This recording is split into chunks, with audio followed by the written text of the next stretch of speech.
everybody, and welcome, welcome, welcome. Thank you so much for coming out tonight. We have had a great, great time learning comedy from Gavin and being with ourselves, writing and stuff. But I want everybody to remember, this is not a game show. Okay? This is not like Survivor. Nobody here is going to get voted off this island. No matter how good they are, no matter how bad they are, we will be extinguishing no one's flame. I'm telling you right now.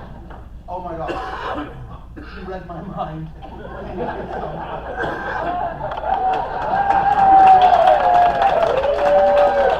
You're the best. Thank you so much. You know, as we got going in this class, I learned a lot about myself, that I am a half-wit. My attention span is this long. But I went ahead and I did a little bit of self-evaluation as we were getting going. And I said, you know, this has got to be the greatest country on earth. John Murdoch, can you see me okay back there? Good. Sorry, John, this is the greatest country on earth. Where can a half-wit, similar to myself, be semi-successful? Thank you, America. This is great. This is unbelievable. And I get to come and talk to all of you guys. So as I'm doing my self-evaluation as a half-wit, I'm sitting in mass and paying attention a lot, more a little, and then the priest, he's up there and he's talking about blah, blah, blah, and he's talking a little bit more, and I got Jeremy down the front row and stuff, and all of a sudden he says, the patron saint of education. I said, well, who is the patron saint of education? Well, of course, it's St. Thomas Aquinas. Did anybody know that? I didn't know that. He says, well, you know, the patron saint of transportation, St. Christopher. I said, oh my God, they named a saint after me? I traveled a lot. I didn't know that I was so important, but I got my own saint. So I'm sitting there, and again, being a half-wit, I'm thinking, oh my gosh, who would be the patron saint of alcohol? Because, you know, we've all had a couple cocktails. We should be praying to this dude, whoever it is. My God. Would it be Saint Jack Daniels?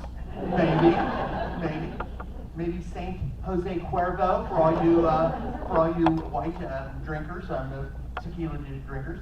Then I got thinking, you know, if you've got a patron saint of alcohol, you've got to have a patron saint of the hangover. Because you drink too much. We've got Tom over here, he's drinking a lot. I'm not going to drink a lot, but he's got a couple cocktails, and he's going to have a hangover. So I'm thinking again, being a half-wit, that Hangover movie was pretty funny. That bearded guy, maybe he would be the patron saint. Zach Efron, maybe the patron saint would be Bradley Cooper. Bradley Cooper would be the patron saint of the hangover. So we've got a patron saint of alcohol. We've got a patron saint of the hangover. So I'm thinking a little bit more. You know, church would be a lot funner if we wouldn't have banned a lot of stuff. We banned a lot of stuff in there. The first thing, you know, remember we used to be able to bring our dogs to church. Remember you would bring your dog to church. Hey, everybody, hey, pet my dog. So, but then I got thinking, I said, well, they banned that when the dogs would go back and drink the holy water. Oh my God, that was terrible. They're back there drinking holy water. Another one, they banned seconds at communion. There's no more seconds on communion. That's wrong. If you want seconds, you should get seconds. I think that's the wrong thing to go ahead and do. Also, they banned gulping the wine. First of all, don't take too much on there. That's bad. Wouldn't it be better and if they would bring the wine out first, and we had cocktail waitresses walking around the mats, and they'd say, hey, white wine, you 2-1 special for you. I'm sorry, that's not your wife. We'll keep that, we're in church right now. But, so if we could go ahead, and then I got thinking, you know, we have collection plates every Sunday. If we had a really good priest, maybe we'd do a two-drink minimum at Mass.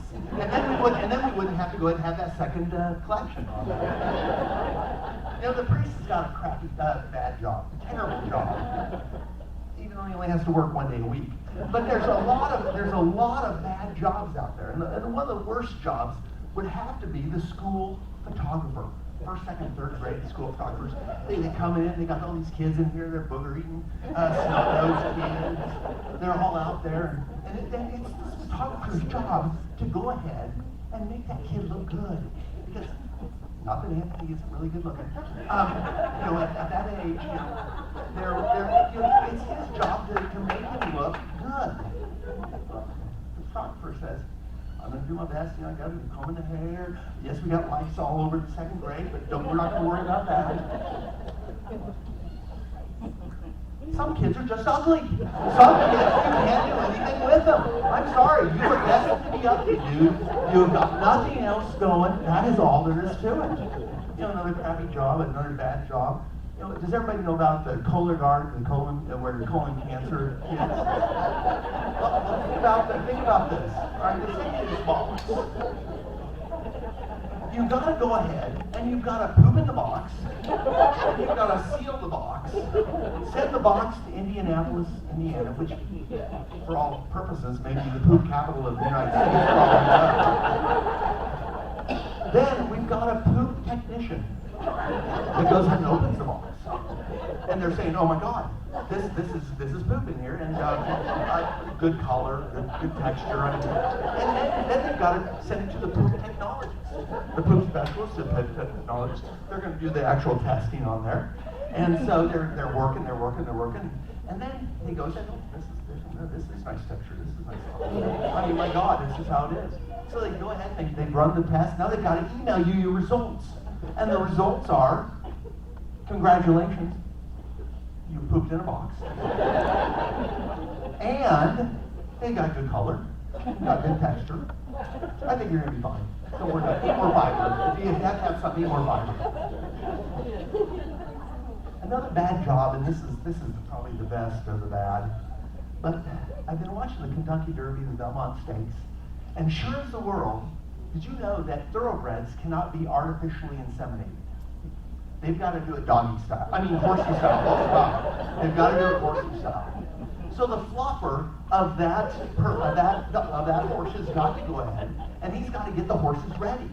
So what I mean, are they watching horse porn? Are they watching Secretariat Does Seattle?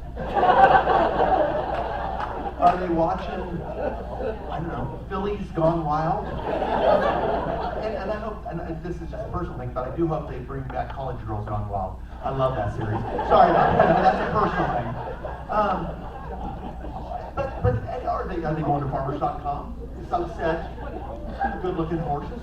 We don't know. Are they on Tinder? Are they hoofing left, hoofing right? We don't know anything about this stuff. A few weeks ago, I'm at my house, I'm out gardening and stuff like that, and all of a sudden I look out on my street, and, oh my God, someone's put some graffiti out there. I said, whoa. What is it? That is a giant blue penis. Someone has painted a giant blue penis on my street. Okay. So I've got two teenage girls that live next door. I go over to their mom and say, don't send your kids out. There's a giant blue penis painted on our streets. And I'll take care of it. I'll call the city at 8 o'clock and we'll get this taken care of. So he goes ahead and he says, all right. So at 8 o'clock I call the city department and I said, hey, I've had some graffiti painted on my street. He said, well, what kind of graffiti is it? I said, well, it's a rocket ship, it's cylindrical, it's getting ready to take off, there's smoke coming out the top, it's very erect. And he says, that doesn't sound like that's that bad of graffiti. I said, well, I'll explain it again. It's a blue penis, for God's sakes, I need somebody to come out here and take care of this. And he says, well, we'll come right down and paint it black. And I said, I don't need you to bring race into this thing. All I need you is come out and take care of it. Within 15 minutes, I have got 6 city workers there, and they are watching, they're measuring, they're looking. Oh my God, they're touching it, they're all over it. And like all good city workers, they're there all the way. We get WWW. The female lady is there. She's taking measurements. This is going to be on the 12 o'clock news. This is huge. Police are there. They're looking for everything. And as the police are asking, they said, obviously this is some high school kids. This is the teenagers. I said, that's bull. And as I'm talking to the policemen, the city workers are getting ready to paint it black. My God, this is turning into racist. But they're going to go ahead, and it's like all city jobs. We've got One guy working, 5 guys watching. So that's the bad part. So the policeman says to me, he says, you know, if you don't think it's a high school kids, who do you think it is? I said, well, why can't it be people from Meadowlark Hills? First of all, they all take painting classes. They're all crafts and arts. They've got plenty of time on their hands. Plus, they have free transportation. My God, they got that giant bus. You see it all over town. Who knows, you know, I can just envision this, officer. At midnight, they say, let's meet in the lobby at midnight. We'll go over, we'll paint this giant blue penis on Chris Barr's street. This is going to be great.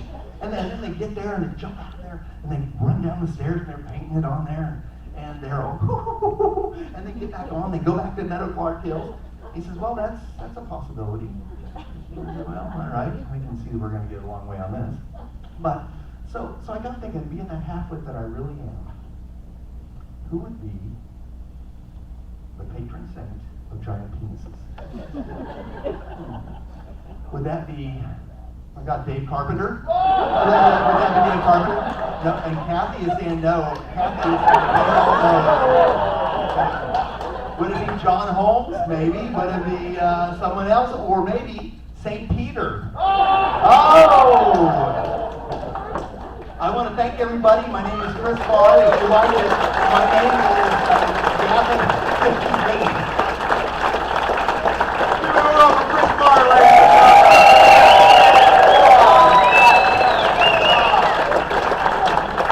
You forgot your cocktail, Chris. Don't forget that. There you go. And I always say we have a tradition. They get 2 hours of credit. Obviously, these guys have graduated a long time ago, with the exception of Chris, probably. But, so we're going to raise our glasses when they finish. On the count of 3, we're going to yell salute like we're on EO. 1, 2, 3, salute to Chris Barr.